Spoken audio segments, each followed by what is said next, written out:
Happy Friday. The world's a better place because you're here to join us. My name's Matt Brown. I am the host of the Productive Conversations podcast.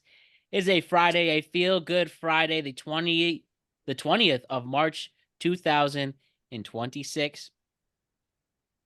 Crazy week in the world of sports. Crazy week in the world of pop culture, news, entertainment, everything. So much was going on, and we have to talk about what was taking place and how it impacts our world. And how are we going to learn from this crazy stuff that happened all week long? So to do all of that, and before that goes on, I just want to remind you to like and subscribe to the Productive Conversations podcast on all podcast platforms and YouTube. And don't forget to check out exclusive content regarding the show across all social media platforms. We're on Instagram at Productive Conversations Podcast, X at ProdConvoPod, TikTok at Productive Conversations. TikTok at ProdConvoPod, Facebook at Productive Conversations, and again, check us out on all podcast platforms and YouTube. So just one show, three shows next week, one sports show on Sunday, and we're back at it on Tuesday and Friday to talk about what's trending for the weekend ahead and the week ahead. So lots of things to look forward to indeed. So for tonight's show to talk about what's going on, it's me, Ryan, and Jose. Hello, gentlemen. What's up? Not much. Happy March Madness to everyone who's now spending all day at work watching their games on their phone. Yes, got that going on. A few upsets at the time of this recording. We'll see what happens during the weekend ahead for the round of 32. And it's definitely going to be intriguing and fun to watch. All right. So, Ryan and Jose, you guys had a good week. Yeah. Can't complain. That's what I'm talking about. Inching closer to that warmer weather. The spring equinox is today, right? I don't think I knew that. Yeah, it's What the the first fuck is official that? day, first day of spring. Why the fuck Really? you say so white? Equinox. That's The what it's fuck? called, Why the you just spring say equinox. first fucking I day? don't think that's a white thing. I think that's just the name of it. I guess it's a That's white. I white. guess it is a white thing, but it It's a really is white. Yeah. today. Let me go in the Well, hood now and be I'm curious. like, I mean, what makes it a white thing explicitly? yeah, I tell you, equinox or whatever the fuck you pronounce it. Like, we're not gonna go, hey, Travis, or hey, Malcolm, happy spring equinox day. I mean, white people don't typically do that either, if we're being honest.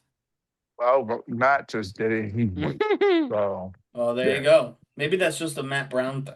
You ever see the movie Muppets from Space, Gonzo? I'm a whatever.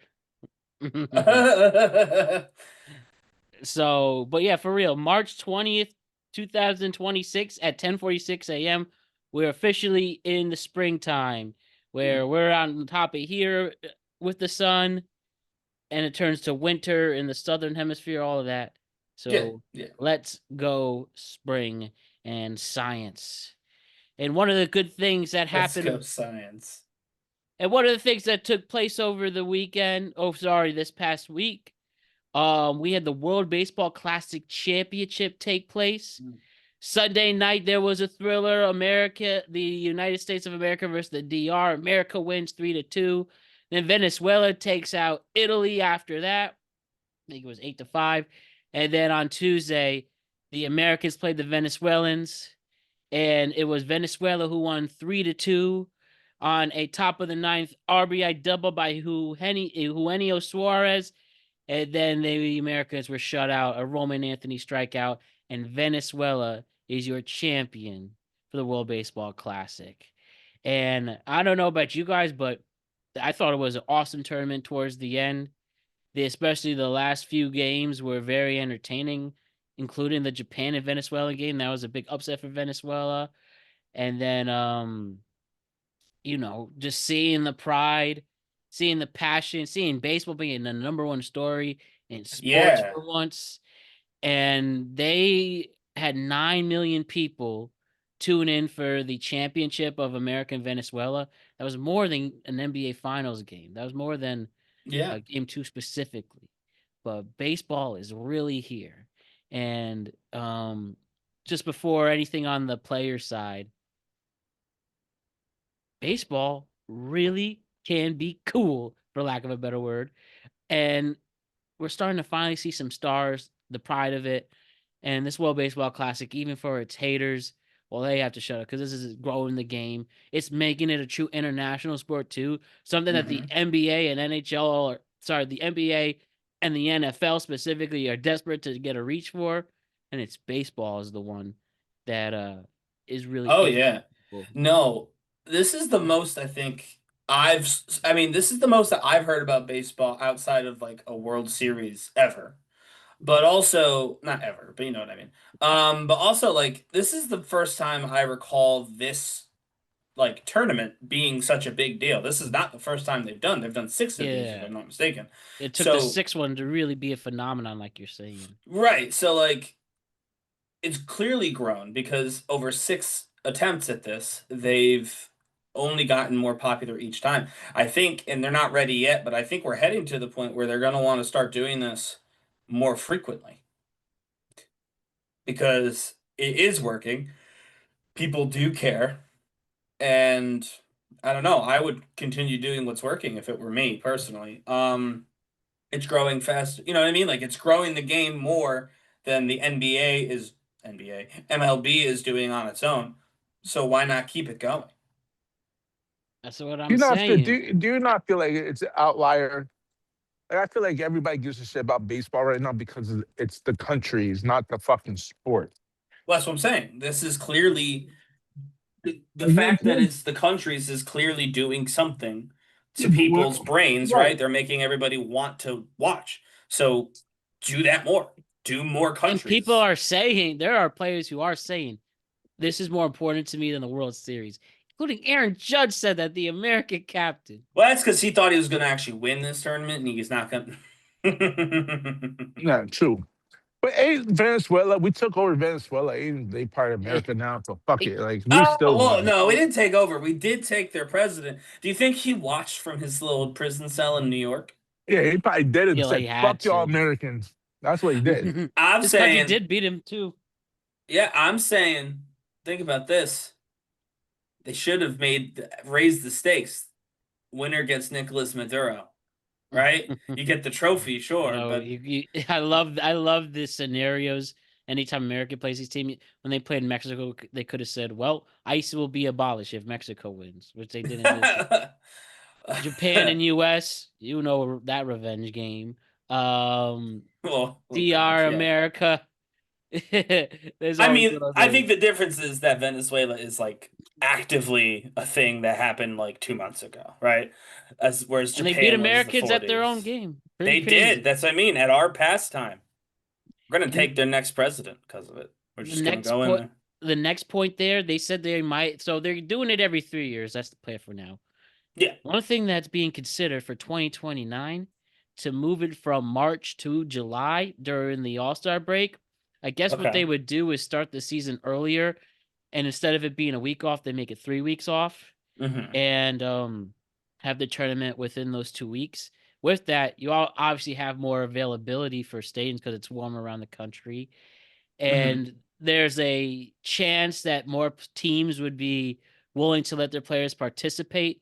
I think those restrictions would still be the hesitations Yeah. on why some of that happened in spring. Middle of the season, that's a tough stretch, but I mean, it worked in the Yeah. Four Nations face-off, but there were major injuries in the Four Nations face-off. Personally, I think they should do it in November, even within the NFL and college football seasons, but that's just where it's a weird point Like to fall put it. ball. A little bit, yeah, like Yeah. yeah, November specifically. If you could do it between, you know, that's well, then you got to train too. You also want to That's clear hard out. You do too. want to clear out before. I do think you want to clear out before Thanksgiving. I do think by Thanksgiving it's football season for everybody. You know what I mean? Yeah, that's what Like I'm just people pay saying. It's just a attention to hard football. time to put this tournament in, but they Yeah. have to do it. This is a huge money maker now, and people Yeah, really I look mean, forward to clearly. this. So the people who hate it, give it up and stop worrying about it. And number three, last thing with this tournament I want to talk about. Um, America's loss. The lack of offense really took place in the last 2 games. I mean, they had no problem beating teams like beating down Brazil and Great Britain, and then the offense shuttered against, the better countries, DR, Venezuela. My man Aaron Judge was in a bad spot. Aaron Judge. Are we surprised? That's what I'm saying. The big thing, Aaron Judge goes 0 for 3 in this game. He strikes out in a big spot with runners on. And now, whether it's a meaningful game in March or October, we're really starting to see some evidence that Aaron Judge falters in the big spot. Yep. He has no problem hitting a home run to take the lead or tie the game when the Yankees are down 3-0 in a series. But this is bad. And I mean, yeah, Aaron Judge is a person you don't want to see up in the big spot, Jose. No, I don't. But I mean, unless it's in the playoffs, then I wouldn't mind because he choked. I know, right? And then he chokes again here. I mean, bro's got to get that ring, or he's going to be known as the best player that never was soon. That's very true. Do you think he's going to pull it off, Jose? Let's say he turns 34. He turns 34 in April. Let's say you got 6 more years left. You think he'll win in 6 more years? You think he could get one this Yankee team? And there could be a strike next year, so you might lose another year. I mean, let's be real honest. When you're on the Yankees, you always have a shot. But let's be real. They haven't done anything. They haven't done anything this offseason to be even remotely think they have a chance this season. So I'll say no to this season. If we're gonna have a strike, we're gonna have a strike next season. So you're really thinking about 4 within the next 4 years, and that's realistically. I be real honest with you. I doubt it. I mean, I wouldn't bet on him winning a World Series at any time in his career. Sometimes I'm even skeptic on that because they do the same stuff every I mean, year. let's be rational. Let's be rational. Next 6 years. I mean, this year's probably less pitching. Just, I mean, getting Cole back and stuff like that. You haven't really improved the offense or the field, and so you Aaron probably be Boone's still mid. there, pushing the same Exactly. buttons. So you probably be mid this year. I mean, you're gonna play contentions, but we always choke at the fucking end, so it really doesn't matter. And then strike. Most likely we're heading to strike. How old is this motherfucker? It's gonna be. He's gonna be 34. close to 30, After the strike, he would be 36, 36, 37? Yeah. Yeah, he's done. He stick a fork in him. We need a new captain. Oh, captain, my captain. I won't be that harsh yet. I'll hold a little hope, but it's not looking Well, good. it's not looking good. Everybody's getting older. I mean, we're not getting any younger. We got no prospects. Let's fuck out of here. I do think this will be the last year you see Stanton. Literally. Yeah, I agree with last you. year of his contract is next year. Bro is running on fumes. It's pure strength at this point to hit those home runs. Right. Yeah. We need a major shakeup, some miracle here, but time will tell. All I could say is enjoy this baseball season as much as you can, because a good chance you won't see it next year because of billionaires, millionaires, and billionaires being mad over a salary Fighting cap. like cats and dogs. A pain. And by the way, I am with the owners on the trade on the. No trade way, farm. not you, Jose. You're such Yes, a man I of the am. You're such a man of the people. Well, you must have not been listening to this podcast for a few months because that's not. I will say, you want to hear. Obviously, I'm never with the billionaires, but if I was ever going to side with the billionaires, it would actually be on this. I think that the players are. Baseball is already so odd in the way that its money scheme works, right? Mm-hmm. Like they already get paid so much money. They've basically created their own retirement accounts, like by playing for millions of dollars instead of multi-millions of dollars in a season. They're creating back end payments that teams now have to honor well after the they're done revenue playing. sharing. And revenue. So like they already have such a sweet gig compared to even just again, obviously compared to like you and me and everybody else, but like even comparing to other pro athletes, the baseball players have a sweet gig. And they, every Mhm. 2 years, 3 years, whatever it is, they threaten to shut the game down. They do it every 2 or 3 years. So they're Yeah, every probably the collective least, bargaining agreement yeah, negotiation. they are the least sympathetic union probably ever.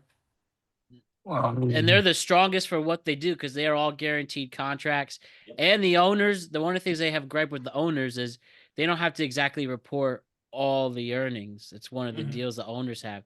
So that's why some players like these cheaper teams like the Athletics, the Yeah. Pirates, the Royals that who aren't trying to win and they're just stuffing their cash because they don't have to report where all that money's Right. going. So they That's put why it I under think the mattress. it's gonna be a nasty fight because nobody's gonna give. I'm not too crazy about a salary cap. Salary cap works. The NFL has a salary cap. Yeah. NBA has a salary cap. NHL has a salary cap. yeah, but the players are never going to agree to that. And I think Exactly. that's what they, Correct. I think if you want to grow the sport, that's what you're going to need because everybody needs to be on the same even keel because it's always going to be the Dodgers, it's always going to be the Right. Yankees, it's always going to be the same fucking teams and it's boring as fuck. Like nobody's going to go to fucking see the A's or fucking Tampa Bay. Like you got 32 fucking teams and realistically you only have a handful that people even give a fuck about. Yeah. And when you have a good player like a Paul Skeens in Pittsburgh, you expect him to leave To leave, during yeah. his contract is Correct. done. Like, So it is a Hey. fuck situation, He's and an honorable man, Paul Skeens is. He was almost in the military.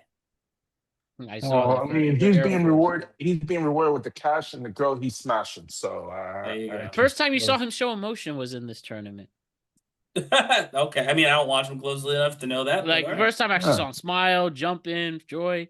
It's pretty cool. But I mean, Come it shows you that on, Matt. What do you think? He's fucking playing in Pittsburgh. They got nothing to be fucking happy about. That's that's miserable that's fucking place. 100% the reason why. That's why this tournament's so I good. have heard actually plenty of nice things about Pittsburgh and the I people in no, Pittsburgh.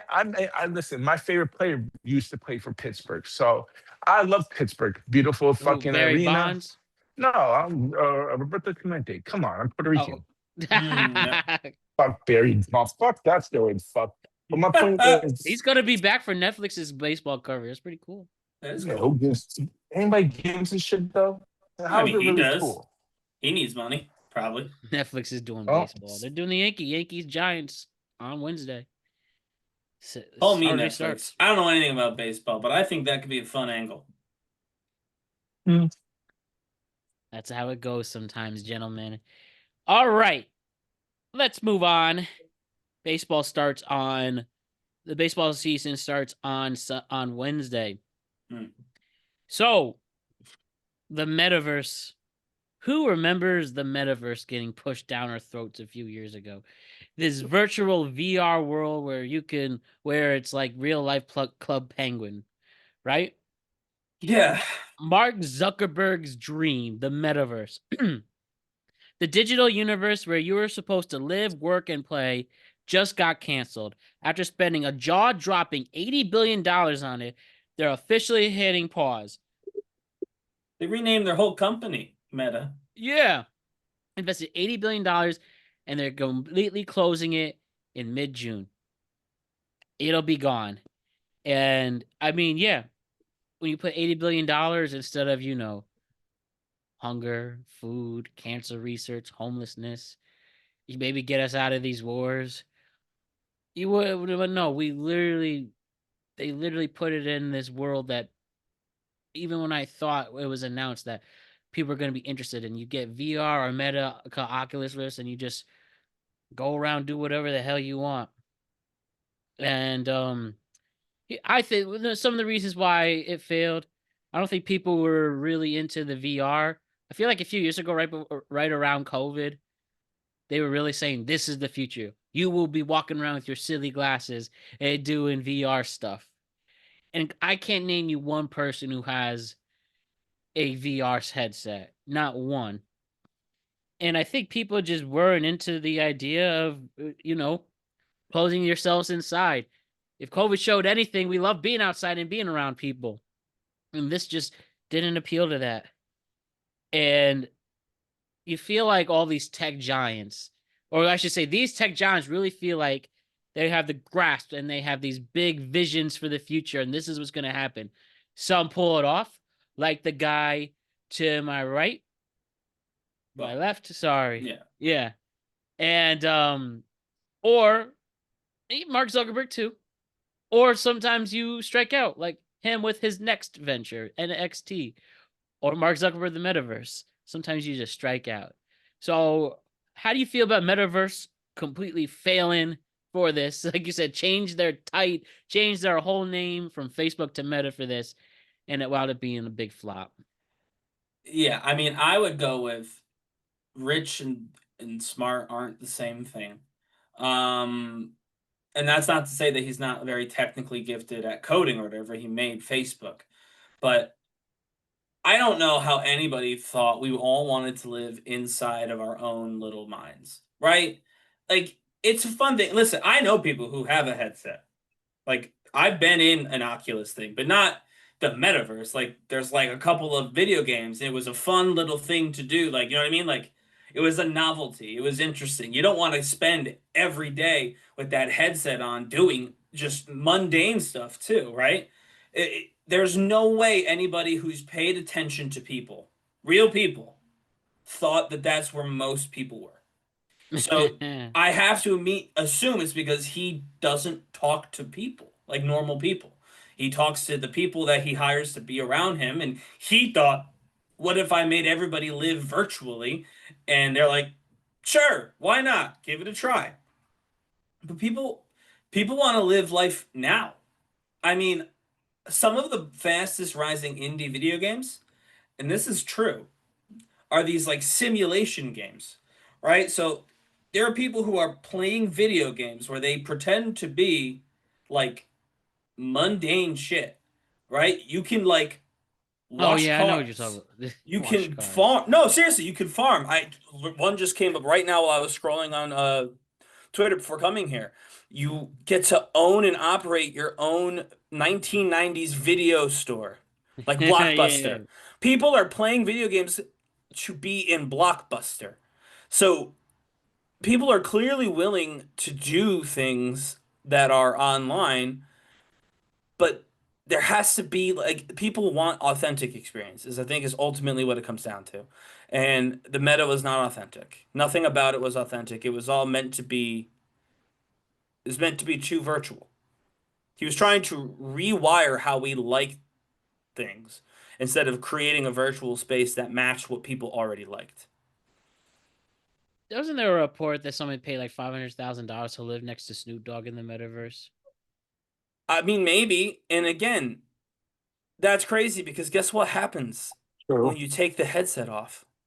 You Well, no longer live next to Snoop Dogg. You live somewhere else. I'm dead. Well, yeah. Again, how can people be surprised? Honestly, they're just, I don't know, sad, and there's just this is just another one of those epic fails, like a Google Glass or Oh, yeah. new At least they Coke. didn't change the whole name of their company for the Google Glass, though. I Like know, they are right? really called Meta now, and people are gonna be like, "Why are you called Meta?" And they have to explain every time. We had this idea that nobody liked. We spent $80 billion on it and changed the name of our company. Oh well, your loss. Yep, Loser behavior. All right, gentlemen. Who has seen the new Netflix documentary Louis Theroux Inside the Manosphere on Netflix? I have. Me too. I enjoyed it today. You checked it out, Jose? Of course not. I got life. All right. Well, let's explain this. Louis Theroux, the British journalist, his latest documentary takes a deep dive into the manosphere. Instead of attacking, he listens. And what you see is fascinating, frustrating, and kind of sad. But here's the kicker. After watching it, something I realized about the manosphere, that for both the men involved and the women who might submit to it, it's just lost souls in a fishbowl, in my opinion. But in all seriousness, right? This is about this is Theroux's first documentary outside of the BBC. Hmm. He does this deal with Netflix. And yeah, this explains the Manosphere, an online ecosystem of content creators advocating for hypermasculinity, the red pill philosophy, and often controversial views on gender roles. And he specifically featured a few people from the metaverse, including Harrison Sullivan, aka his Tiki Taki, this British content creator, Nicholas Ken de Belaziar's Sneeko, as you will. You probably know Yeah. Sneeko, have heard of him. Myron Gaines is featured, Justin Waller, Ed Matthews, all these content creators. And I felt watching it, it was a fair and honest portrayal of this manosphere, this world of guys that, um, definitely have a lot of insane things to say, right? Mm. So first regarding the documentary, and what the manosphere actually is, right? And it's not just toxic dudes. I feel there is, they try to advocate self-improvement, dating advice, and anti-modern dating frustrations, right? Talking about that. And I feel Louis was somebody who actually listened to these people out instead of attacking. They may felt a threat or attacked, but They he definitely was did. listening. But he clearly did it. He let really them expose themselves, if you will.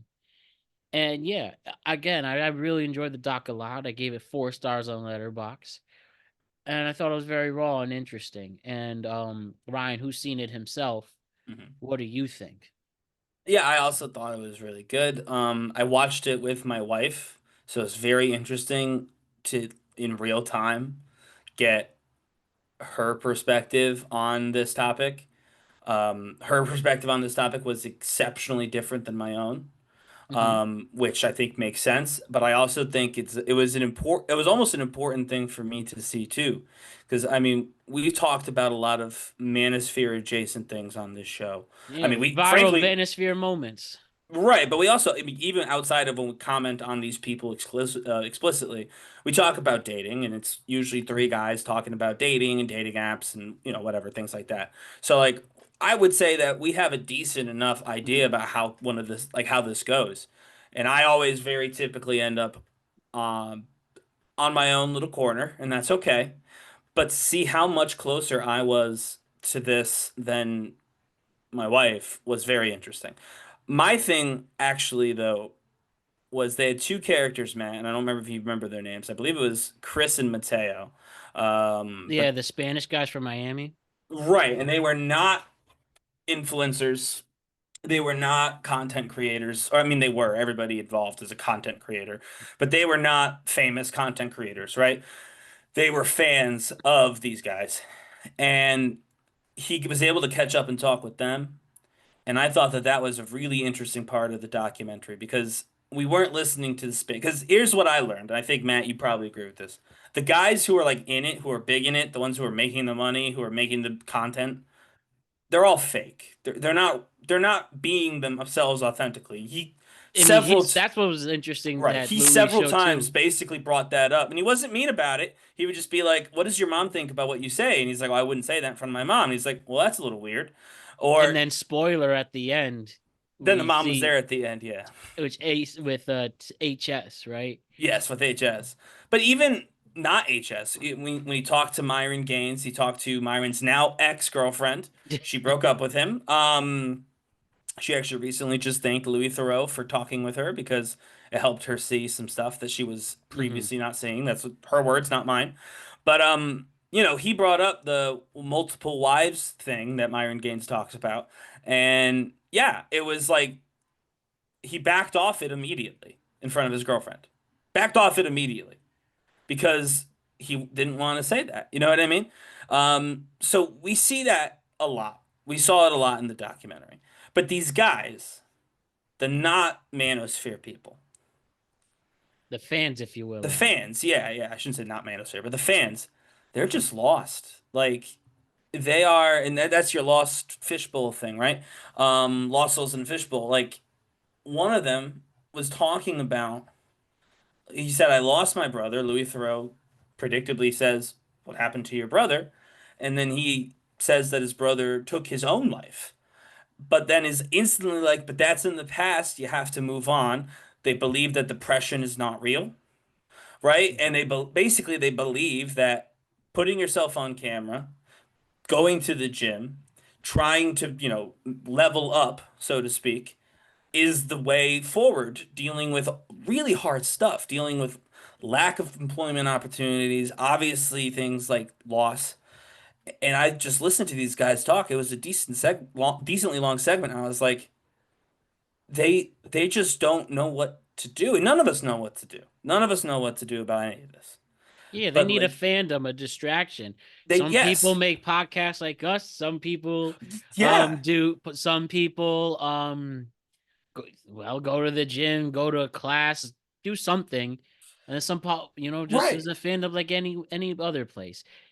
And these guys just happen to fall into this part. And Yeah. that's what makes it so interesting is like I didn't get the sense from them and then when they met Sneeko in New York, those kids, and those were kids. That was the most interesting thing to me. Those were Oh yeah, children that's a to the whole point generation. to the point that they had to blur their faces because they were not old enough to be shown on camera. Yeah. All those kids had blurred faces. At least, Mateo and Chris were adult men, like 20 something. These children walked up to Sneeko and they were like, yeah, he gets a bad rap or whatever, but like they're like, but no, but seriously, like they talked about how important it was that they had someone that they felt could relate to them because they're lost and they're looking for someone they feel understands. And honestly, I think some of it's on regular guys who are not, you know, on the internet. You got to check out on your people. You got to talk to them. You got to be open to that because I mean, people struggling. We're struggling. I'm struggling. Matt's struggling. Jose, we all have struggles. That's not new. Jose doesn't struggle. He's got some. I'm sure of it. Um, Moments. exactly. You got Yeah. moments, right? And you got to check Timothy on your. Chalamet doesn't struggle. I'm just kidding. But I He know what might. You know what? He might not. you're We'll give you that. I'll give you that. I'm not saying. certain what he struggles about, but most people struggle, and Yeah. you got to be there for the people that in your life that you care about because they are struggling, whether you see it or not. And they're gonna try and everyone tries to figure out how to beat their problems. And if you're not there to try and do it with them, they're gonna find out from these gas hats, these red pillars, all this stuff. And again, the red pillars are offering nonsense. They're hypocrites, they're phonies, they're frauds. I mean, they're physically strong, so their weightlifting advice is probably pretty good. I would follow that, right? If you're already in and you want to look like these guys, I would say they all are fairly good looking men. So fine, I guess that's a thing. But like, what was it? That one guy was making fun of the OnlyFans. It was HS again. Yeah. One, he owns an OnlyFans house, so he makes money off of OnlyFans. He's not in the videos, but he like produces them. That's one. And two, and this was I think the most important thing. Do you remember the second time we saw HS in the film, Matt? You're talking about When he uh returns to the house after the yeah, and they first had the meeting. security. No, that was the third time. Second time, well maybe it was third, doesn't matter. It was after they had already met. He had a video that he Oh showed yeah, with Louis the of him getting head in the he filmed himself getting head in the club bathroom at this club that he went to. yeah. So you're gonna sit there and you're gonna talk about pornography in OnlyFans like it's gross, and then you're gonna do pornography. I mean, that's what that is. A videotape of you getting a BJ that you use for content is 1000% porn. There's no other way to define that. Yeah, it's And very it's conning. They are putting on a front. We saw right, them as soon as it stops. Like, Myron was the well, one who remember, got the most scared, by the way. He looked freaked out in real time when Louis started talking to his girlfriend. and that's And when they say he told him to stop. Like, I guess he overheard the conversation. well, no, that was Louis was talking to one of his like people that he Employees. worked Okay. employee, not even his girlfriend, just a Okay. Yeah. random employee. And he shut that shit down. And I'm like, it's Because it doesn't paranoid. work. It doesn't work Right. with the formula.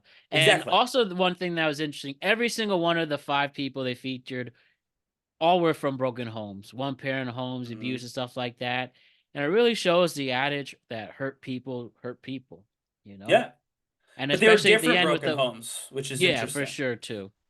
Because at first I was like, okay, because they covered the one guy, dad bailed, right? And HS. raised, yeah, HS, and When we just see the raised by mom mom. makes a period. Yeah, and she seemed perfectly nice. By the way, but And called her son out too at some points. she And did. I mean, sometimes and then sometimes had to defend Louis at the same time, but well, I mean, to go with that scene, not to have too right. many spoilers, when he brought up the legal issues that the kid is having, Yeah. that wasn't relevant. I don't believe that was a relevant thing to be brought up. I understand why he brought it up. It's because right before then, HS was obsessed with bringing up Jimmy Savile, which makes no sense. I by the way, I don't know that story of that person, if you don't mind. Oh, I really so Jimmy don't. Savile what was a very very famous entertainer in the UK. Okay. He did things for children. He did music stuff. He was very very popular. Uh-oh. This Um, doesn't look like he's going down a good path. no, he was diddling kids. Didn't Uh, come out until he died. But oh. 2011 is when this all came out. He was dead at that point. However, prior to that, in 2001, 2002, whatever it was, Louis Theroux did a documentary on Savile. Hmm. Spent a lot of time with him, like he did in this documentary. Obviously, it never came up. And And so this was known in the public? no, no, it was not known. But him Oh, saying okay. he was unable to uncover that. He did allegedly, this is allegedly, a few years prior, get a tip after someone watched the documentary from someone who claimed when they were 15 they were assaulted by him. He did allegedly report that to the police and nothing ever came of it. So in 2016, he actually did a documentary basically on himself about how could he have missed this. So he kind of in that documentary owned up a little bit of fault of I knew this guy, I covered this guy as a journalist, I didn't know. Could I have known? I don't know. And that was the whole point. So the Savile thing was a low blow. He was I not see. friends with Jimmy Savile, but he brought it up anyway. Then obviously he brought up Gaza. And so Yeah, it's I not didn't know yeah. how bad the anti-Semitism was. Oh yeah. The point Every in my single one of them is research anti-Semitism. Yeah. that Wikipedia has a in their anti-Semitism articles, they Yeah. have the Manosphere in it. Oh yeah. I didn't know that. It was bad. I'm sad. We don't But like that. but in general though, like those were not relevant to the documentary. Right. So when Thoreau responded with the car accident which is why the kid was on the run, I thought it was fair from that perspective because the kid brought up nonsense first. Hmm. But the mom was right to be like, he's not going to comment about his legal issues. That's not what this is about. She was very right to step in. But the point that I Okay. was making was he had only mom. What's his name? Justin, right? The Louisiana one, red Yes. hair. That was so He awkward, the mom ha for he had for an the family. abusive mom, Well, yeah, yeah. right? Growing up, he had an abusive mom in rural Louisiana who allegedly burned down houses to collect insurance money and beat up on his dad. Yeah. Like, so they were broken homes, but they were all broken differently, which was very interesting. Right. It's like I said, it's just all these hurt people. I'm going to Hmm. create this industry to go to these people who are hurt, and yeah, they're making an Making a impact one lot of way or money the other. as well. And it's not going to stop anytime soon. No, They're going to keep giving us content, but at least with the Louis Theroux, really, I think it's only been out for a few days, and as hopefully weeks go by, as it is a top 10 show, it's an easy watch, 90 minutes, yeah, gives awareness of what's going on. And I've it, heard the name Louis Theroux. I really didn't know much about him, but I saw his well, very interesting filmography. he's the it went viral many years ago, but my money don't jiggle jiggle, it folds. Like to see it with that like that TikTok Mhm. sound. That's him from Okay. a documentary he did about hip hop. So are you would say you're a fan of him though? Like I've follow him seen or some aware? I've seen a few of his things. Obviously, I've seen the Savile one. I watched the thing about hip hop that he did on YouTube. Obviously, I've seen this. So I'm not like a massive fan, but I do like the way he approaches this, and this is how he approaches most of it. He kind of just there, chit chats. He doesn't really, he doesn't do a lot Not of big like confrontational. Not confrontational and not a lot of like sit down like studio interview type things. Right. He's just kind of wherever they are, and then he'll just ask a question while they're there. So yeah, I do like his style. I do like his filmography to so to speak. But to Yeah, I'm answer gonna be what looking up his work for sure. into what you said though, because I know we're about to end this segment. Like you said, it's not going to go away anytime soon. Pretending we can get rid of this on the internet or whatever is absolutely ridiculous. The only way, if you're concerned about this, as I am, and we've talked about this well before the documentary, if you're concerned about this, you've got to be present. You're not going to, Yeah. unfortunately, there's no way to make a positive version of this go viral. I've spent the last 48 hours thinking about it. You know what I mean? There isn't. But if guys who are worried are just good people and there for their friends and there for their friends' sons and their cousins and nephews and whoever else in your life could be susceptible to this. If you're just there and present and helpful and you try to be a good role model, that's going to do more to temper some of these worse, like the anti-Semitism and the hating on all women and all that stuff. That'll cut that off, and then they'll get the good stuff. Then they'll go to the gym, right? They'll want to succeed. They'll want the Lamborghini. None of that's bad. All that's good. It's how It's you get just there. it's how you get there, and it's what you feel about the world when you get there. If you hate everybody and think there's an evil cabal by the time you get that Lamborghini, it wasn't worth the price of the Lambo. So, guys, we just have to be there for each other, be there for our friends' kids, like their sons, and just try and be role models locally. And if everybody does that, and everybody tries with the kids and the young men in their lives, it's going to way lessen the impact of guys like these and some of the more fringe elements that they introduce into being a man. That's a great message, Ryan. We totally agree. And the last thing I want to say with the relationships about specifically, it was Ed or James with the family. Oh, that was James or Justin or whoever his name Yeah, is, the yeah, right. Louisiana one. Louisiana. And listen, you could do whatever you want in your relationships, right? Whether Sure. you want to be monogamous, polyamorous, stuff like that. And this couple really chooses the old school route where she literally says, I'm here essentially to make babies, cook and clean and everything. And he Hmm. works. Again, whatever Sure. whatever rocks your boat. Well, it's just that's why I say there's also a submissive part Hmm. for the women involved in this who was like, you know what? I am gonna do what a man tells me to do.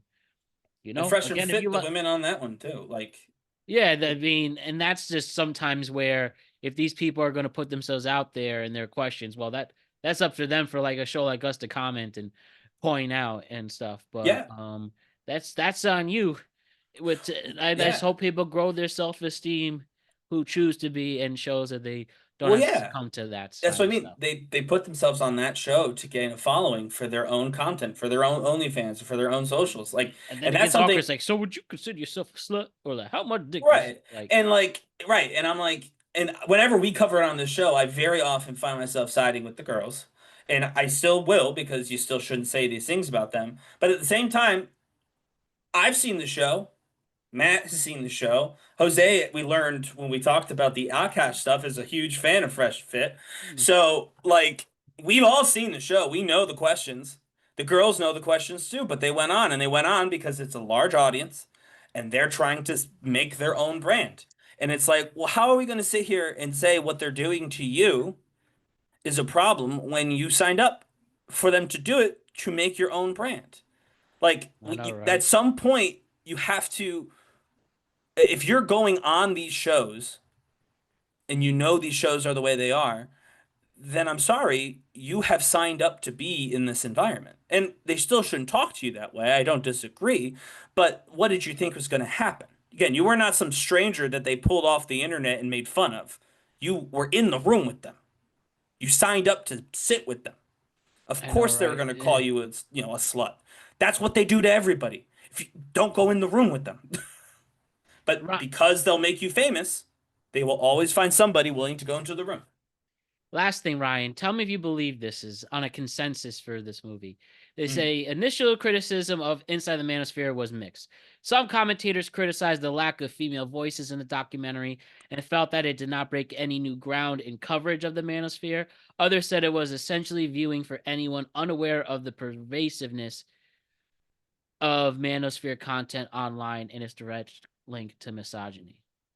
So I'm gonna say this. I don't know which idiot, and it was almost certainly a woman, and that doesn't mean all women are idiots, it means this one is, who said there wasn't enough female perspective on the manosphere.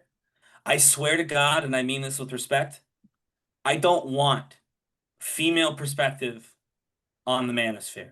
There are a million issues that women have to deal with, and I don't deny any single one of them.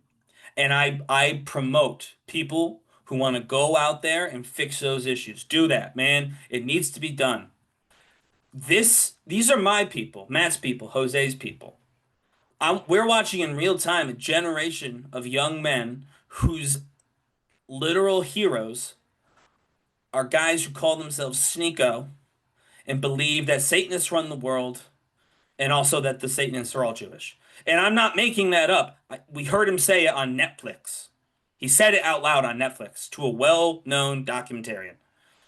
That is who is the hero to the young men coming up after us. So you do what you got to do for women, and like I'm with you in spirit, but shut the fuck up about the men. Someone needs to care about them. Someone needs to focus on that. I want to focus on That that. is what it kind of led to this problem. This Well, sure, yes. a lack of support for men. And Right. honestly, that kind of reflected on the vote for the 2024 election, which was pointed out in the film. 1000% reflected on the vote for the election. So I'm saying, with respect, I don't need female voices here. I need men who are concerned to to be there, to be present, to fill the gaps locally that are currently being filled virtually by people who are pretending to be richer than they are, having more sex than they are, and braver than they are in the middle of Miami. That's what needs to happen. We don't need a female perspective. We need men to do these things. We need men to be there for other men, and we need them to do it yesterday. That's why I love sports so much. I think a lot of sports help One of the solve these last problems. places that one of the And I've last learned places we have, yeah. a lot of people in the manosphere deny sports. They It's deny because liking sports. They say like, "Oh, you have to succumb to a team? What the hell's wrong with you?" it's And I'm because just like sports is sad. one of the few things that actively counters them. Yeah, exactly. Because you learn discipline, you fix, you know what I mean, you get good at physical activity, you build social skills, you achieve goals, you do all these things on a sports team that the manosphere people pretend they're giving to you, but they're not. And that's the difference. You get them on a sports team, you don't actually get what's promised to you when you watch a fucking YouTube video. And so the YouTubers don't want you to know about sports. Andrew Tate Right. And said that's where sports those ball. kids was interesting. Like, it was also mentioned this is all people who grew up online, most of these people who take Yes. this in. Like, and I feel we were a last of a generation that it was there, but it didn't succumb us to like middle school. And I think Right, we where had enough time. the celebrities weren't influencers. They were people we saw on TV, On where we TV, only saw between TV time, or like athletes. the newspaper and athletes. But Yeah. now, because of this, you learn it's just a repeat and a succumbing to something that's already there. I talked offline about the movie Magnolia. Paul Thomas Anderson had Tom Cruise literally play these guys, Yeah. who would be the Manosphere back in '99. Mhm. I don't have time to show that clip, but it's awesome and shows why Tom Cruise can actually act when he wants to.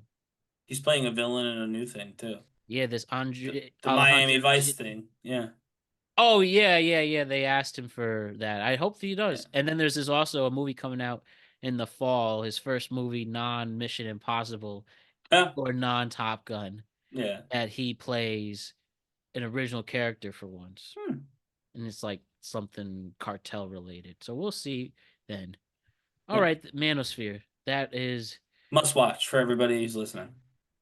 Now let's go to the other Netflix doc that I did watch. I can only take one episode. The Age of Attraction, everybody. The Age of Attraction. Anyone else has seen that? I have. All right, so let me explain what the Age of Attraction is. Everybody say, well, you guys have a lot of fucking time on your hands to go watch Netflix all day. Damn right, I don't sleep.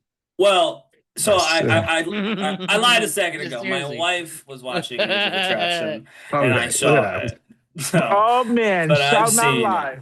Oh, So, Brian, you fucked up. No, I saw it. I just didn't sit down to watch it. Oh my So God. there's a difference. well, you could come at me for it because I did Well- watch one episode. Yeah, there you go. Matt said, "Come at him. Leave me alone." Go So, ahead. let me explain though. The Age of Attraction is Netflix's new documentary series that dives into how age plays into attraction, where they put literally like 100 people of all, I mean specifically straight, of all races. They're between the ages of 22 and 60.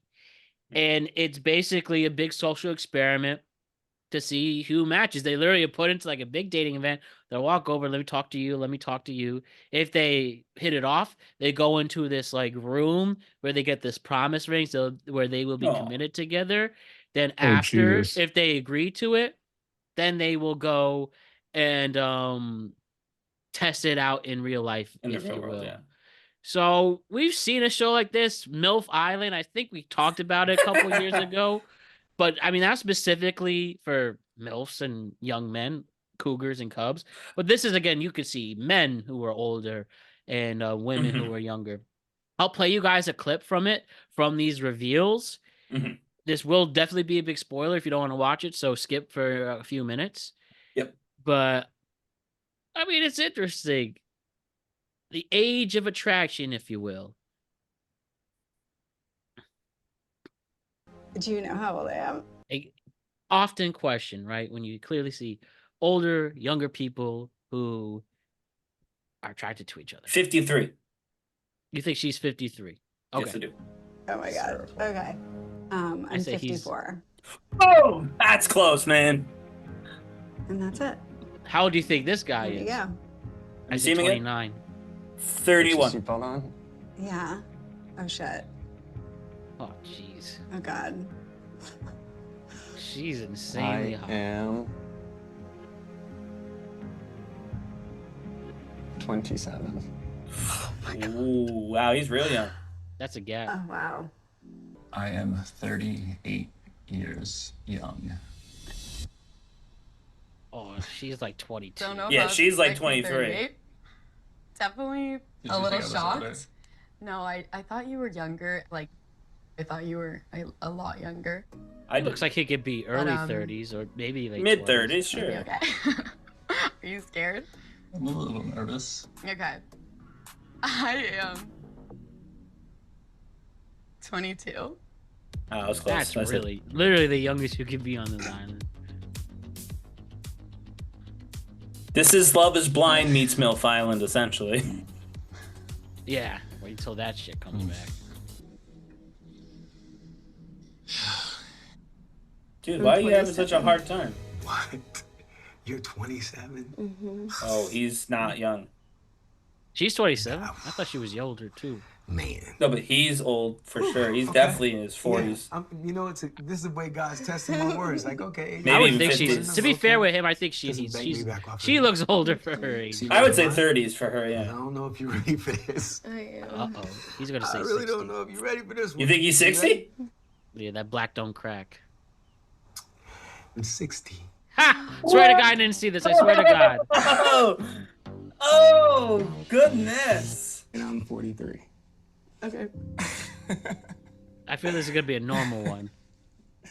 that's older than I thought, but I don't care at all. He looks I young didn't to really be thought about old. He does look He- young for 43. Again, that black Okay, don't good. crack. They specifically Um, went for that. it. Yeah, I mean, do you have any guesses? Mid 20s, like we're all my guesses. 28. I'm 23. Okay. Oh! I thought she was older. I would not have guessed 23. Okay. All right. I have no problem with it. I am 26 years Do old. it. She looks She's a 27. nerd. Never dated a 26-year-old? Oh. You were tripping me out. When can I ask you? Can I ask you now? Okay. She's gonna. Oh, I thought she was 20. I thought she was No, late 20s. I think she's in her. I'm gonna say 44. What if I said I was 41? Okay, I was close. No. No, Are you? don't say really? no. I am. Wow. I'm shocked. I This is the last one I know. am happens. 29 years old. She's got a lot of work done. She might be in her 50s. She too. looks like Charlotte Flair, who's got a lot of work done. I was worried. That's good for me. Yeah. That's good so for her. I am 49. Oh, That's crazy. I was gonna guess 29. Such a Honestly. dude thing. I was That's such a 39. dude No. answer. yeah, solid answer to that guy. I mean, The holding of making them hold hands while they do it too. it's again, it's very Love Is Blind meets MILF Island, right? My And thing by the way, is, the hosts, I'll show a picture of them. The hosts of this show, they're 18 Mhm. years apart. Yeah. And I did not see that coming. dude, they should have had what's his name host it. Belichick and his girl. That'd been funny. So, you know how I feel about that. Age. Well, your point first, Ryan. My thing with age, and I've been thinking a lot about this. If everybody is over like 22 years old, which is the minimum on this little island, right? Mm-hmm.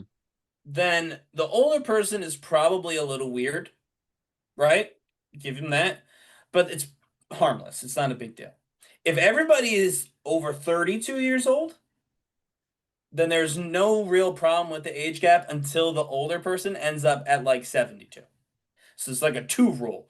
At 22, anything when you're older, it's like, you're probably creepy because you're trying to date a 22-year-old, but whatever. If you're 32 and your partner is 52, that doesn't matter. It's the same as if you're Right. 32 and 40 or 32 and 50. Like those are all the same as being 32 and like 38. At that point, after 32, everyone's a full-ass adult with a career and mortgages or rent or car payments, whatever. Everyone's got their own health insurance. It doesn't matter anymore. So that's my thing with the age of 22 is young, That's what I'm saying. You could go with fetish territory at that point. but beyond the 22-year-olds, like realistically, beyond the 22-year-olds, there isn't anything weird that the show's going to actually show. Right? Like 28 and 60, yeah, that's a big gap. But like you're 28 years old, you're an adult, right? And anyone over 32, the gap is basically doesn't matter. So I don't know. That's where I landed upon even learning about the concept of the show and watching the limited bits that I watched both before the show with I was watching TV and here with you all. I think I still believe that. What about you, Jose? I feel like honestly, I feel like this is a show that Jose could be on. Ha! I agree with you. I think I'm you could do definitely well. You're on gonna, this you're gonna show. apply for it, Jose? Because I would cry if I knew about the show. By the way, no, this seriously, is 'cause- the host, by the way. That's an 18-year difference. I did not see that coming. who's older? I think he's older. I don't know their ages, but I know they're 18 years.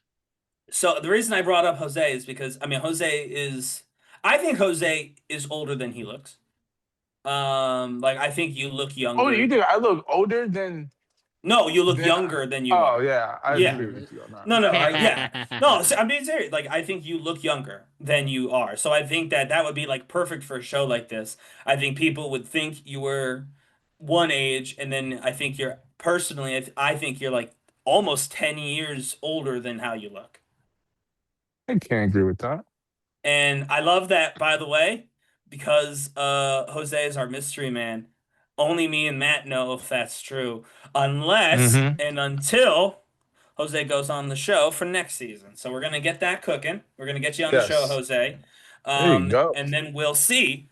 Then the whole world will see. Everyone in the productive nation will learn what you look like and see that I was right. Look, it looks like I found my agent. Oh my god. Dude, it is insane. And how about the my rule of thumb has been 10 years within that range. Yes, I think it's more Damn, appropriate after 30. Right. But 10 years? You gave yourself a 10-year gap? in between either 10 years older or 10 years younger. Most people I've dated in my life have been older. Yeah, most of them. And I mean, I've this never is how the even cookie had crumbles. I've never even had a year age gap, like a full year age gap. So I'm definitely not the person Between we my want them. significant relationships, it was only a couple of years. The most was 2 years older.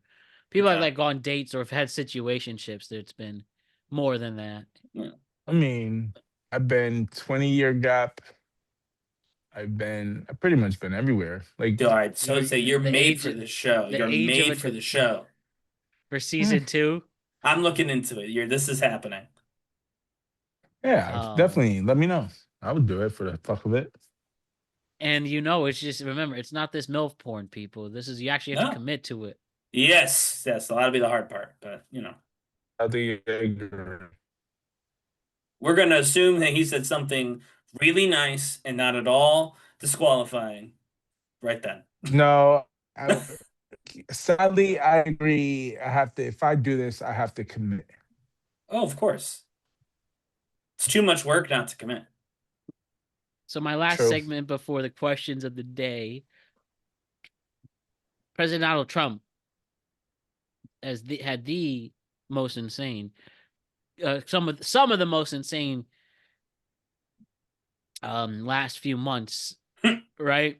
And people are starting to turn on Trump. The approval ratings going down. We're starting to see projections of Congress being taken over by the Democrats in the midterm elections in November. Mhm. So going on the streets and going to the core of where these Trump fans are, majority of them, whether the South, the Midwest, the red states, right? Yep. So I had to share this hilarious clip.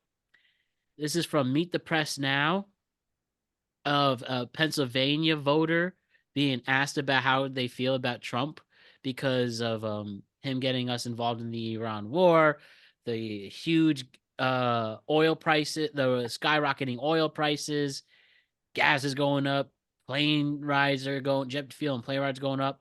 Oil has become more scarce. And this woman from Pennsylvania was not feeling it and blamed Trump for it and taking it out on him. So let's see her reaction when asked about this. Trump. Let's take a listen to one more woman who we spoke with. If you could say something to President Trump, he was going to hear you right now. This is a voter from Millersburg, Pennsylvania. right. Pennsylvania. What would it be? You are a worthless pile of And you voted for him how many times? 3 times. That was my bad. Apparently, I'm an idiot. Trump. See? I love that. Apparently, I'm an idiot. I would disagree, lady. You're not an idiot. But you did vote for him 3 times, and you owned up to that being a bad decision. So I'm glad for that. So you think this summer we're starting to see that turn a little bit? We're gonna get more clips like this? Never underestimate just how bad the Democratic Party often is at winning elections. They're quite bad at it, and I always hate guys and girls who do this, who are like, "Whoa, Trump is bad, but here's why the Democrats are bad," because they're different, and obviously they're different, and obviously you should vote for the Democrats in November. But yeah, I'm hopeful that people are starting to wake up and see he was lying to them for the last however many years. He did not tell the truth during the campaign. You could see that because everything he said he was going to do, the opposite has happened. He said prices will go down. They went up on gas. He said no new wars. We have a new war in Iran after invading Venezuela. And I guess Cuba is next, allegedly. You know what I mean? Like everything he said. Oh, he said housing would be more affordable because of mass deportations. That hasn't changed in any way that I've seen. The deportations have sort of happened, but they haven't been as big as any of his predecessors. Also, for the first time ever, just regular Americans, and not for nothing, both of them white, have been killed by ICE just on a street. So they're doing the same job but sloppy that like Obama did. You know what I mean? Like, so it's like everything he said he was going to do is the opposite has happened. So I hope people see that and call it out, because at the bare minimum, whether I agree with what he said he was going to do or not, he should be doing it. Like he should be trying to do it at least. He doesn't seem to even be trying. He's doing the opposite.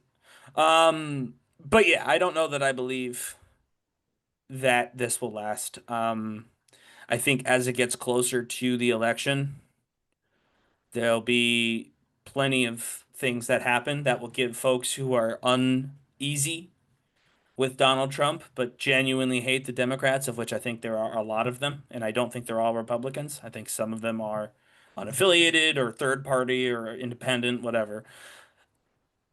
I think they're just looking for a reason to continue to vote for Republicans, and I would not doubt the Democratic Party giving them that reason. But I'm hopeful that they don't do that. Time will tell, right? Exactly. Okay, let's do some questions of the day. This first one will be video based. Are we promoting, reality? Sorry, I should say. Let me start this.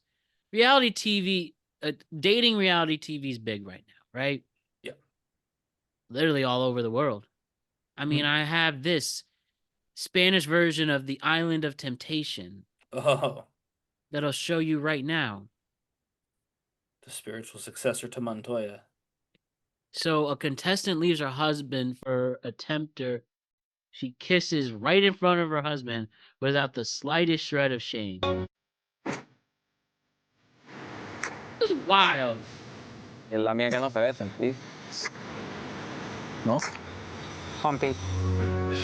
And I have to ask you all this question. Are we promoting these shitty shows that promote cheating, disrespecting your partner, dehumanizing them, humiliating them, and also you could argue some perversion there. And I'm bringing this up thanks to Karaba, KRB977, who brought this up. But are we promoting these shows that really dehumanize our lovers? And it's almost okay to do this kind of stuff? And we just saw right now, I have to point this out, The Bachelorette, right before they're about to air a brand new season, they canceled the show on Friday because of the blatant video. I'm not showing it. It's actually sad. Of this woman who's going to be the Bachelorette, Taylor Frankie Pauly, where we see of her video of her throwing 3 bar stools at her ex-husband, clearly evidence of domestic violence with her child right there. And yeah, ABC's pulling the plug right away, and good on them. And they're going to lose tens of millions of dollars from this. I have an offline and I think that's about the move to move for that. Yeah, I have an offline conspiracy about that. Remind me before we leave. But I will say, do you know who Taylor Frankie Paul is? No, wasn't she on the show before? No, she is the star of The Secret Lives of Mormon Wives. And that's who they picked. That is who they picked. This is the only. That's why the only love show I watch is Love on the Spectrum. So The Secret Life of Mormon Wives is about a bunch of Mormon wives. Obviously she's not married. That was her baby daddy, and I think maybe they were engaged at one point. Doesn't really matter. But no, this happened. Like that video that you saw, something else clearly happened. But this video that's now going public happened in the first season of the now 4th season of that show. Yeah, that happened in 2023, the video, and now it leaks right before she's going to go in. But I'm saying, while we didn't see the video during the show, I have seen this season of The Mormon Wives. I saw the first 2. I wouldn't want to be around him.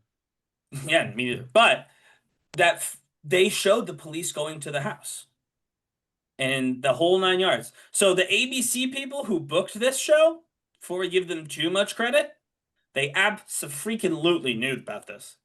They maybe didn't see the video, and they maybe didn't know exactly what had happened in the house because the video wasn't part of the TV show, but it was covered on the TV show.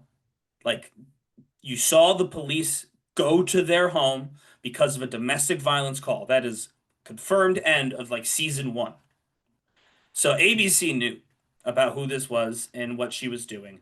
They didn't think it'd be a problem. Somebody That's an insult to anyone who's ever experienced that. Sure is. And that show, by the way, The Mormon Wives, talk about it a lot. So And the fact that one of the stars of that show is doing it is crazy. And listen, Dakota, the guy, he's a bit of an asshole, but you shouldn't beat up on people just because he's a bit of an asshole. Well, That's this not honestly how adds that to my works. point. Why are we promoting the shows that shows how awful it is to be your partner? How awful it can be to be. Sorry, these shows like this really do show how awful some Yeah. people are to their partners.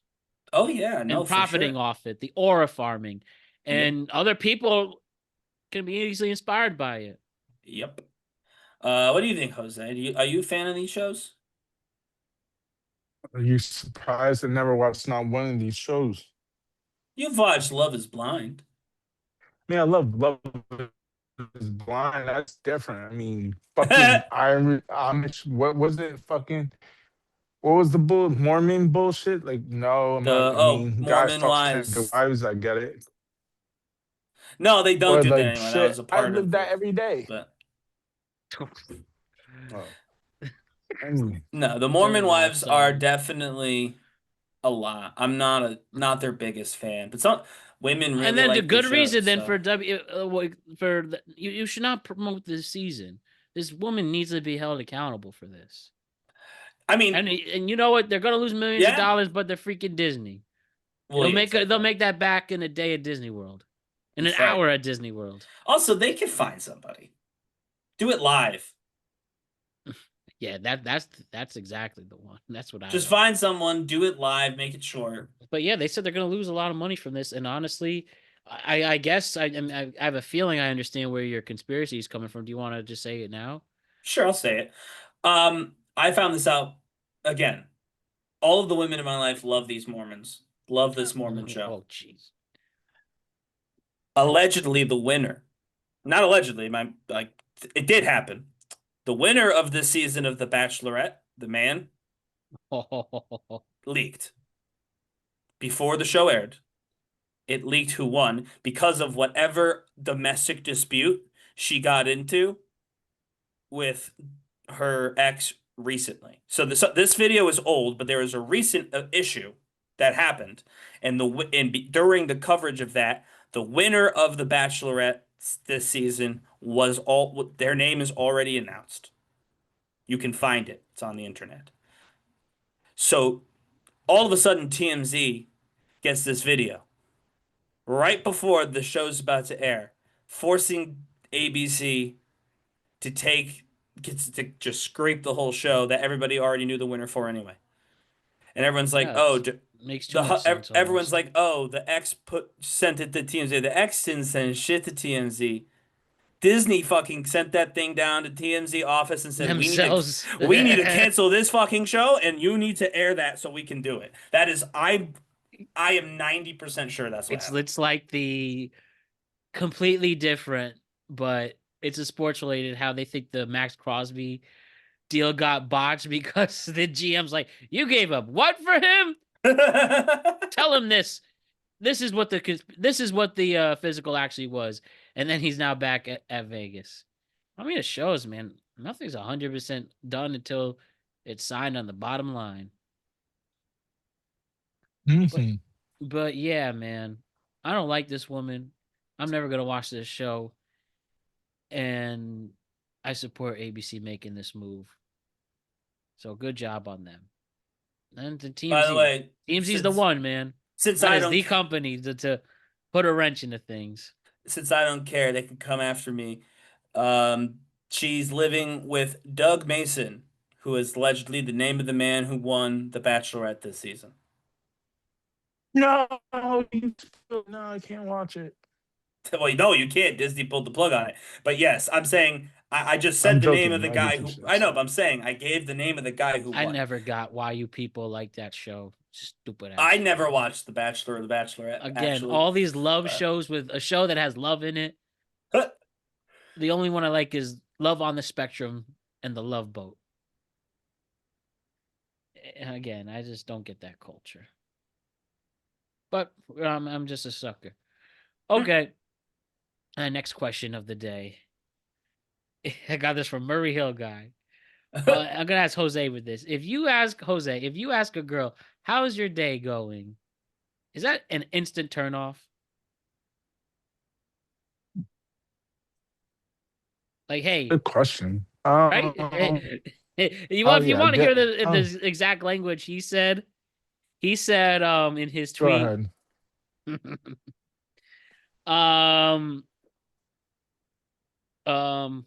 I have it right here. Never text a woman, how was your day? How was your weekend? How was? Instant dry up. Oh, I agree. And in that sense, yes, I agree. If I'm getting to know you, I'm asking you how's your fucking day? It's Is over. me I'm Don't fucking give him a chance. grasping for a conversation. It's over. I'm done. Okay. I mean, honestly, I didn't know where you were gonna Uh, go with that, but that makes sense. If you don't know somebody that well and you're just like, so what's up? That's like, It's yeah, over. Get you don't away have, from well, me. yeah, again, over, I don't know, but you don't have yeah, enough, you don't have anything to talk about, which is not a good sign it's for longevity. yeah, it's like it's one of those like what you're doing. Like, what do you mean what the fuck I'm doing? I'm like Texting whatever. you.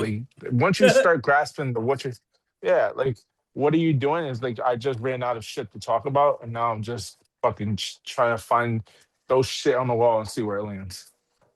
You know, again, this is the aura farming. He posted this how this girl is going on a date. He called her chubby. That is specifically used for aura farming.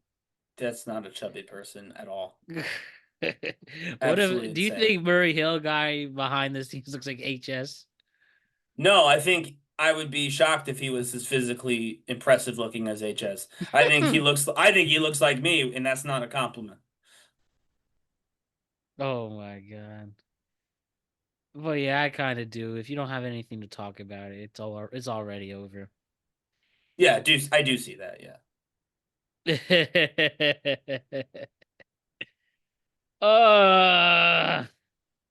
Sad. I can't ask somebody how their day is without ruining what we had.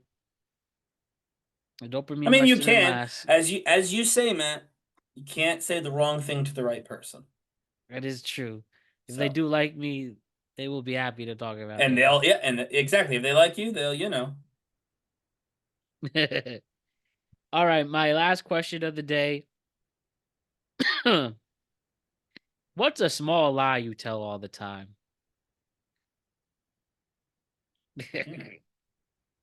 Like for me, my leg doesn't hurt. Mhm. You just potentially don't have to do stuff. No, it's just I've been rehabbing it all fall long, and as it improves, get a little stiff, feel a little stiff, and you walk a little stiff, and then that's when somebody gets asked. I remember somebody I just walking the grocery store comes up, "Can I pray for you?" This is a true story. I was I had like, someone pray for "Yeah, me recently too. really?" And we Yeah. bowed our heads together. We asked for help from God. So Wasn't I think it's working so far. pain related, but yeah. That's a good question, Matt. What's a lie? Because everyone lies all the time, like little Yeah. lies. But what's one that I use all the time? You look so good.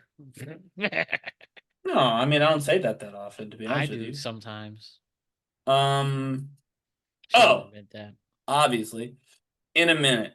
No, it won't be. That's It's a not good a one. minute. It's 20, 25 minutes. I'll be there in a minute. Nope. I'm on my way. Nope. I'm not. If you text me, where are you? And I say I'm on my way, it means you just reminded me I had to be somewhere. So that's the lie. Nah, it's never in a minute. If it was in a minute, I'd already be there. I got another question today. Is texting Okay. all day a red flag or green flag? Depends on what you're texting about. Just being interested or whatever, but yeah, I think there's a risk to that. I think if you're having a good conversation, right, then I could see how it just might be nice that you like get stuck up and caught up in it, and then it's a whole day. But if you're just like kind of spitting out nonsense all the time, just trying to keep the conversation going because you don't want to break in the conversation, that's a red flag. You know what I mean? If you're not willing to let the conversation just kind of peter out on its own, if you're constantly trying to keep it alive, that's a red flag on your end, frankly, not on their end. Right. Powerful. And then my last question of the day, is this good dating advice? Okay. It's okay. Always, it's okay to be rejected because it shows you have love and hope in your heart. So if somebody rejects you, you're not necessarily losing. You're winning because you always had that love within you. Yeah. I honestly had the clip, but I lost it somehow in translation. That's some That's shit something to be saying. You need to stop that shit. That's something Ethan Hawke was said on the red carpet of the Oscars, and I can't find the clip. But what did you say, Jose? I personally like that advice. That's Ryan. That's the stupidest advice I ever heard. Don't tie me to that advice. I think that advice is silly. I gotta look. Give me some time. Give me some time to find that clip then, so I can get the full context. I mean, we both agreed. It's really hard to come and have a get rejected and be happy. And here's why. Like, don't be happy. I don't know. Definitely don't be happy. Bad things. When bad things happen, you can be upset about them, right? You can't become like, oh, woe is me. You can't be a sad sack. You can't, to go back to what we talked about earlier, be like, F all women. They all suck. No, don't do any of that. That's wrong. So be less angry than that. But like, you don't have to be happy that somebody broke up with you or rejected you or whatever. Like, shit happens. You're gonna get rejected. It's gonna sting, and then you eventually you get over it. You move on. And you appreciate the one that says yes to you. Right. And so while I like the idea of like trying to turn a negative into a positive. I found the clip, by the way, if you want to see let's hear it. Maybe hearing the clip will change my view. So again, probably not. Oh, it's Ethan Hawke. Okay. Is this good dating advice? Okay. Who also has a bit of an unrequited love theme in their life. The one who's in love always wins. Okay. Yeah, it doesn't matter if you get your heart broken. You're living. When you're feeling, you're alive. The sun doesn't care whether the grass appreciates its rays, right? It just keeps on shining. That's you. That's actually, I'm gonna get that tattooed on my forehead. I love you. I love you too. Do you have any advice for someone who also has a bit of an unrequited love theme in? Okay. So you get there. Yes. So that makes a touch more sense now. He's saying, basically, in a long way, better to have loved and lost than never to have loved at all. I think that's Shakespeare, but who knows? And that's true. I do think you should not let the fear of rejection or of unrequited love stop you from feeling love. I think you should own how you feel. And yes, it may hurt, it may sting, it may end in heartbreak and rejection. But to have love is to be alive, right? I do agree with that. I don't agree with the idea of it's okay if you get rejected because just loving somebody to begin with is good. Like, no, you should still be bummed if you get rejected, even if you have love in your heart. But I think that the way he said it is a little bit more of, again, love and loss. Like, it's better to love and lose it than to keep yourself closed off to the idea of love. And that I do agree with. I do agree with that. All right, let's do our nuclear opinion to wrap it up wrap it all up, gentlemen. That's right. All right, I'll start. My nuclear opinion. Afro Man is a First Amendment hero for the modern era. Afro Man is a political icon for the modern era. If you've not been following, I'm not going to cover the whole thing because this is supposed to be a short segment. If you've not been following Afro Man's legal battles, you simply need to. Just go on, type in Afro Man legal battles. I am personally a fan of the songs Lisa, Lick 'em Low, and the battering ram hymn of the police whistleblower, whatever the hell they call that thing. But the long and short of it is he felt like he got effed by the police. So he wrote some songs about it. The police got mad, sued him. Oh. He took them. He went to court. He didn't settle, and he won. Let's go. So it proved something interesting. The police, the people who enforce our laws, I'm just going to keep it honest. Most of them don't know all of our laws. And that's not an indictment on police. It's just a fact. I don't know most of our laws. Matt, do you know most of our laws? Not off the top of my head. That's right. No one knows them off the top of their head.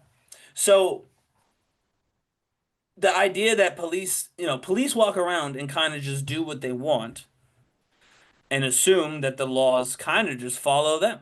Like they're the cops. They're the ones with the guns and the badge. And therefore the law just kind of is what they say. And this judge told them no. And that is something that doesn't happen a lot. And Afro Man made it happen. And I don't know that this would have happened this way had the person who did it not been somebody of some, well, one, resource. Afro Man is not poor. And two, some viral fame. Obviously, he's not the most well-known rapper ever, but he is a rap artist. He does have a following. He is actually quite good at going viral too. And this all happened in Adams County, Ohio, which one, in case you're curious, that's where Afro Man lives, some random tiny ass county in Ohio.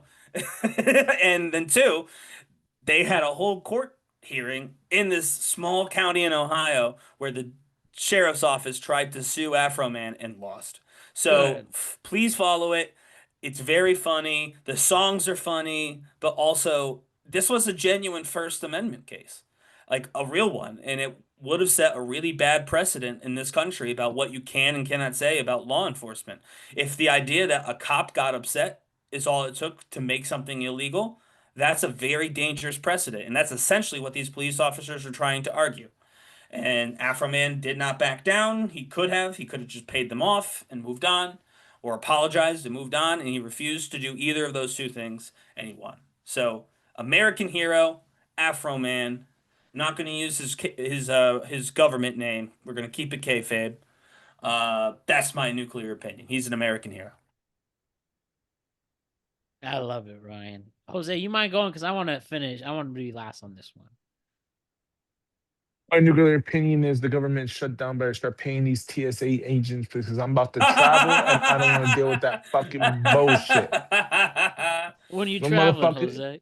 I'm going to Puerto Rico and I already see them TikTok videos of a motherfucker going there 2, 3 in the morning to get to a 6 a.m. flight. I'm like, go suck a dick, Donald Trump. If this shit I done, got stuck. Fuck that shit. That shit about to make me cancel my fucking flight. I ain't gonna fucking, I gotta go to JFK. I got a 6 a.m. flight. You think I want to go to fucking get up at 12 and get the fuck to JFK just to be there at 2 a.m. and wait a fucking 4-hour line just to get on my fucking flight? 4 hours. When are you going to Puerto Rico? 5 hours, huh? In May. Which day? Where? I'm going to say one, but no, I'm saying like, yeah, that's brutal. That's in the really first shutdown. I had to do that in the first shutdown. Yeah, so I'm hoping I had to miss a flight, or I missed a flight, so we stayed at the world's like grimiest hotel, like 20 minutes from the airport in Houston, and then we literally got there 3 hours early to make sure we got through the line before everything went crazy. And you know they're having a bad attitude, those agents too. I get it. They haven't been paid yet. I'm praying I'd to be Jesus. pissed too if they weren't paying me. I'm praying to God right now that I got a little over a month before my trip that they figure this bullshit out. But chances are it's seriously not gonna happen. Mamma mia. All right, guys. My last one. To really put a cap on the end of this Oscar season, I rewatched Sinners.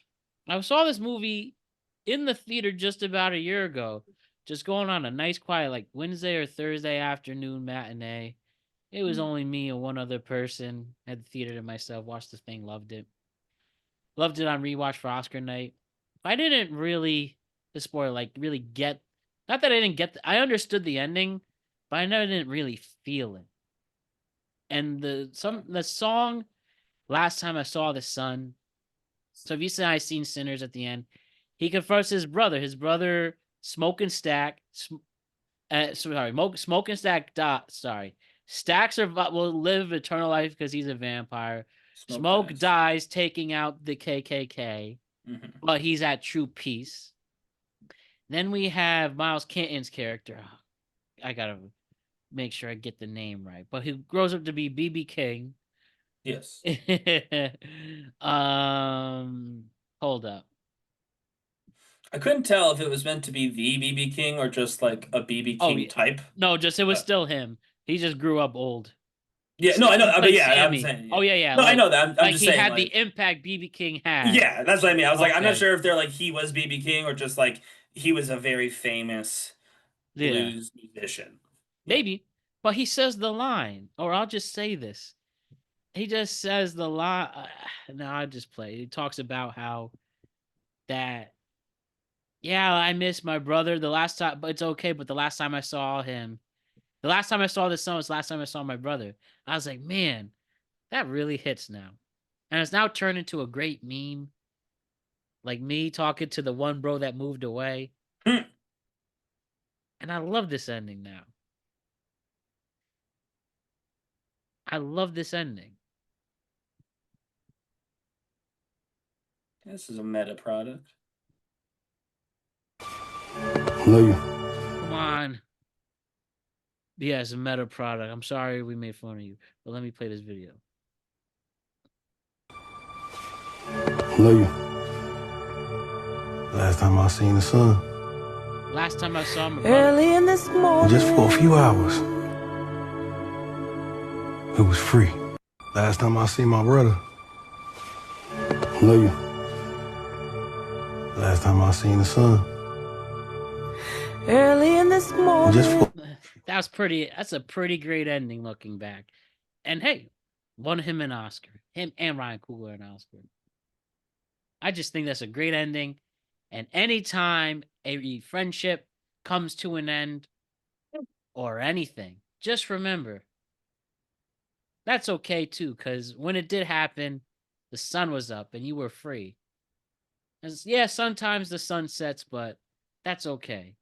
Maybe a little too introspective or deep, but I don't know. I like that. I'd like it too. I will say, and not to ruin anything, he is also a vampire. Yeah. So that probably has something to do with not seeing the sun He anymore. literally can't ever He again. literally can't see the sun. But I like the more metaphorical one version that you gave, Matt, actually. Mm-hmm. Yeah, that's what I'm gonna think of in times like these. So that, in my nuclear opinion, that cornbread is very underrated. Oh yeah, I love cornbread. And cornbread French toast has to be I have not had that, but I would give that a try. Hey, the last time you saw the sun, you were free with the cornbread toast. With the cornbread French toast, change everything. Ryan and Jose, good job as always. We'll see you next week with a full slate of productive conversations. Back here on this feed on Sunday with the sports conversation, and back here with the tweet cap to talk about what's happening in the weekend ahead on Tuesday. And then back again on Friday after that. Have a great weekend, everybody. Enjoy it. Alrighty. Last time I seen the sun.